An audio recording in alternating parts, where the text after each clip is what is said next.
What if Linda Ronstadt went cowpunk? That's what we'll be talking about on this week's What If, How, When, Why.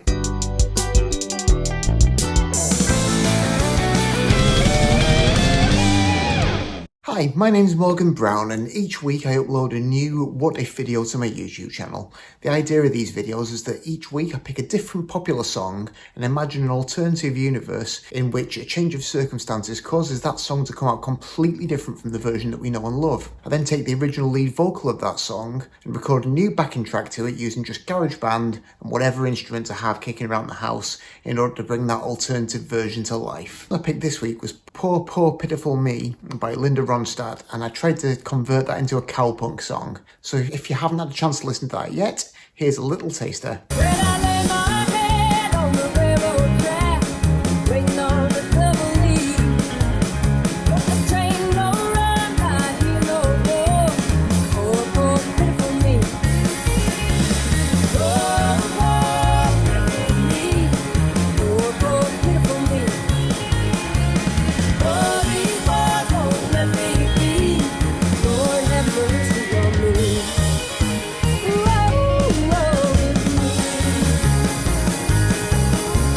So Linda Ronstadt is a pretty amazing singer and pretty amazing figure in popular music, really. Growing up, I was definitely aware of her, although I don't think I really appreciated quite how much she'd done and quite how important she was. Probably the first time I was ever actually aware of her presence at all was I saw the filmed version of Pirates of Penzance that she was in. My mum particularly was a big fan of Gilbert and Sullivan, so I saw that when I was quite little. Wasn't aware at the time, obviously, that she had this whole career in other forms of popular music at all, until I think a little while later my dad got a copy of Trio, the album that she did with Dolly Parton and Emmylou Harris, and obviously that was a completely different style, so it was really interesting to hear someone going from this sort of light opera style to this close harmony country singing. And then obviously over the years I gradually realised that a bunch of songs that I've been hearing just in the background on the radio were actually Linda Ronstadt records as well. And then finally I saw, I forgot what it's called actually, there's a big documentary about her a few years ago covering her whole career, and that really kind of blew my mind, just seeing the sort of extent of the stuff that she's done.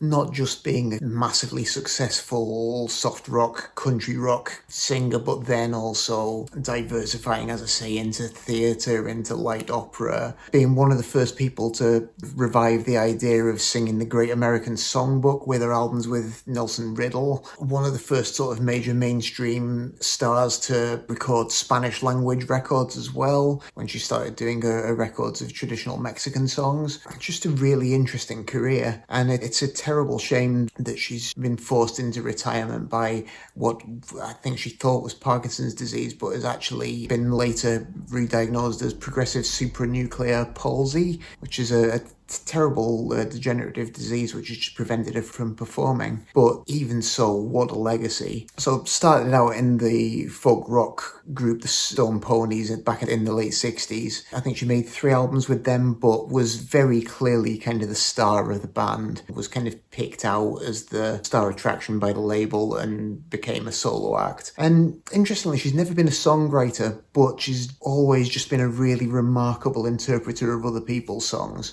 And she's got a real knack as well for choosing material, so a lot of her records will have a really interesting blend of sort of contemporary songwriters, classic country songwriters, songs plucked from other genres and then retweaked to be in the soft kind of country rock style that she did. So, you know, you might hear an Elvis Costello song nudging up next to an old Roy Orbison song or a Stones cover. There's just all kinds of stuff in there.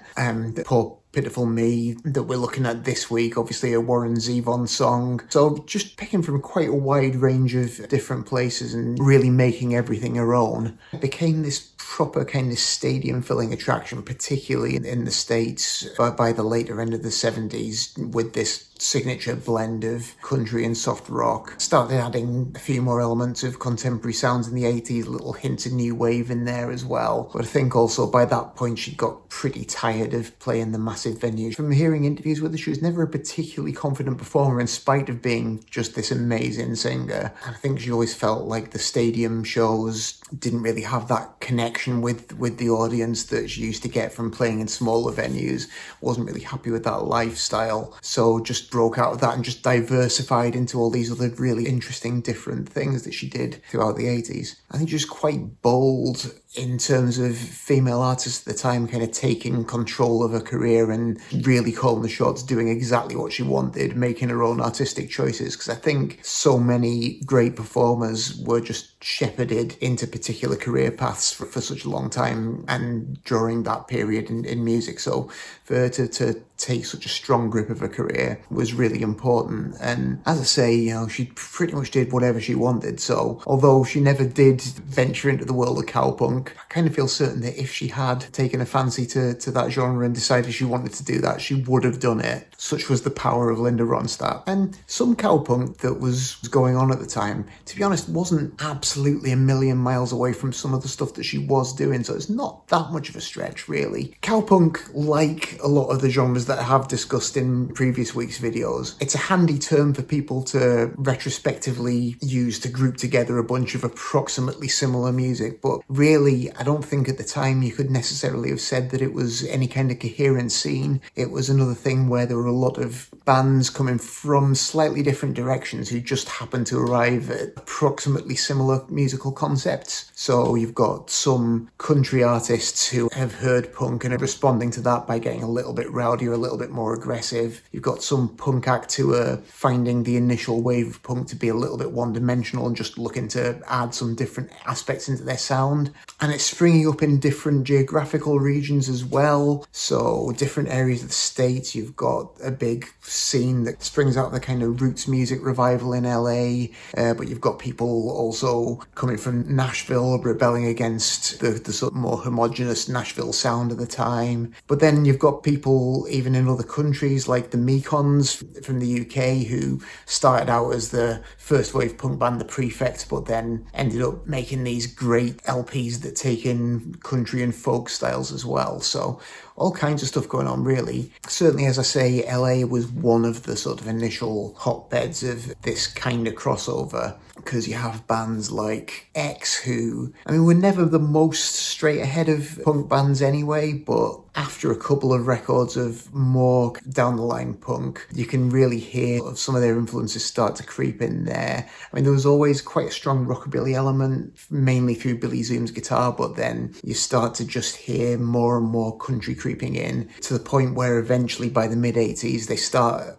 the Knitters, their side band, which just plays a much more straight ahead kind of country music style. And that also included Dave Alvin, who was briefly a member of X as well, but whose main gig was the Blasters, who again are another band who came out of that sort of roots rock movement, combining elements of bar band rock and country with this punky energy. And my favourite of the LA bands was Blood on the Saddle, probably the first cowpunk band that I ever listened to, who emerged, I think, around 1983-ish, and they played quite traditionally structured country songs, but at hardcore punk speeds quite often, with absolutely amazing shredding kind of virtuoso guitar, absolutely terrific stuff, featuring Annette Zelinskas, who was originally the bass player in the Bangles and is again now. So there's a lot of exciting stuff fermenting in LA at the time, as I say, a sort of broader roots rock thing that includes some more traditional rock and roll, some retro psychedelia, and then this sort of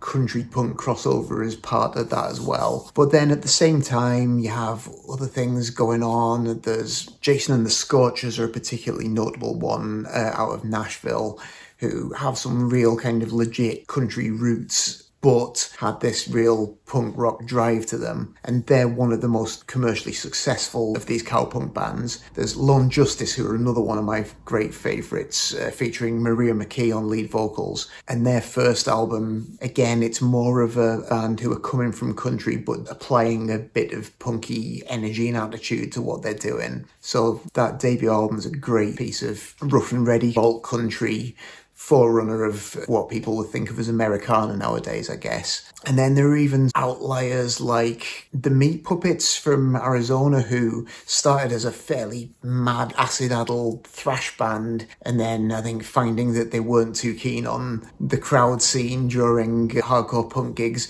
mellowed a lot, and by their second album they're playing this blend of lo-fi country and psychedelia, still with some punky edges as well. And there were so many more, I'm not going to reel them all off here, but yeah, it wasn't really necessarily a coherent scene. It was more like lots of people in different scenes all over the place having a similar idea all at once. But nevertheless, as a term to just cover the vague idea of combining country with punk, Cowpunk kind of does the job, I guess.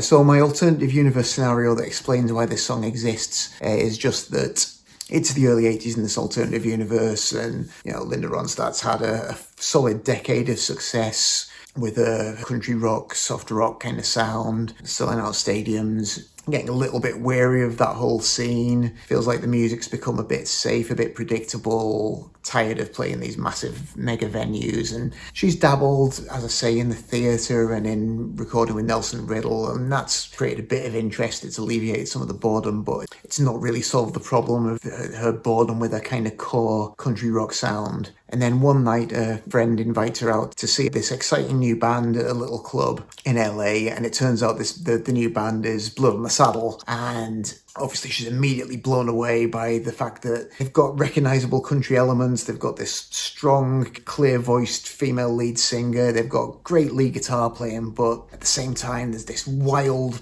punk rock energy to them. Crowds bouncing off the walls, it's intimate and it's exciting, it's a world away from this bland stadium experience that she's been kind of forced into for all these years.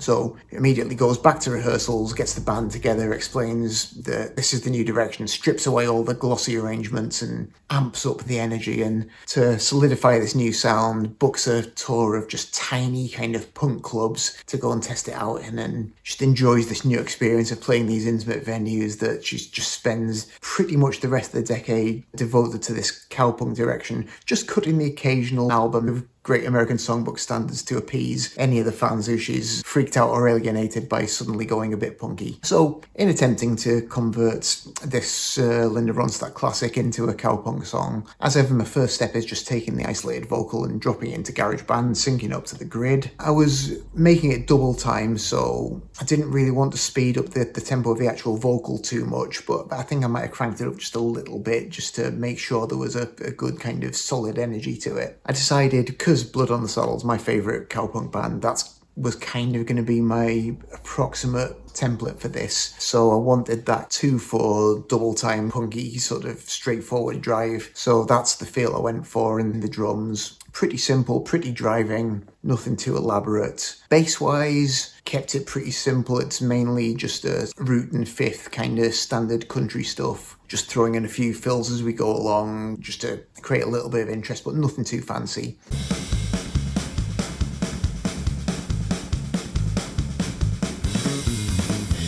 Most of my attention went on the guitars because that's where most of the action's going on. So I started out with the kind of jangly open chordy rhythm track playing basically like a bluegrass rhythm, but much sloppier and with a bit of kind of punky attitude to it. And then as the song goes on, I throw in another rhythm guitar playing more kind of power chord, slightly more distorted stuff, just to give it a bit more of a Ramones-y underpinning to this sort of jangly country feel.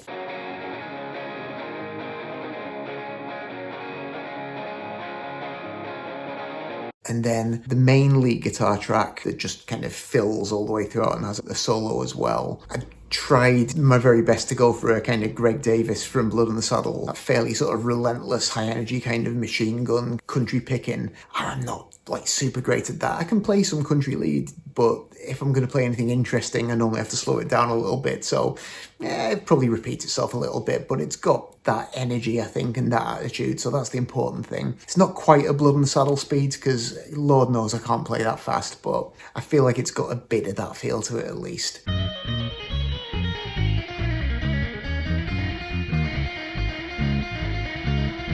So that and the janglier rhythm are both played on my homemade Telecaster, which I think I've probably showed on one of these before. It's like made it out of a 50 quid kit a few years ago. I use it for loads. And the power chord rhythm's on my homemade SG Junior, which has a bit of a kind of more middly punky sound. I also used this for just a little bit of slide guitar, which crops up in a couple of places, just for another kind of countryish element and just to fill out the sound a bit as well.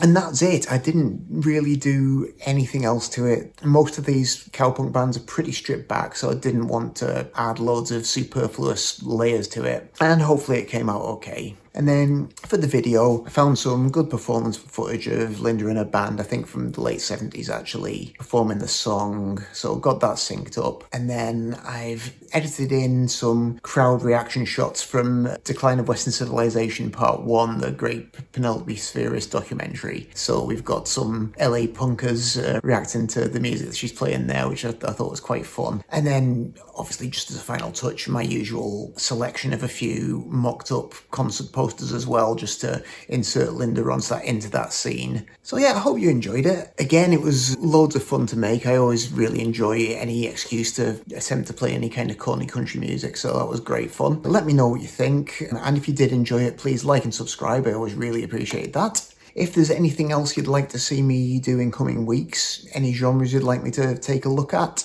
any artists you'd like me to investigate, or any songs you'd like me to turn my attention to, please do let me know as well. I'll pop them down the list, hopefully get around to them eventually. But otherwise, that's it from me for this week, so thanks very much indeed for watching, and I will see you next time.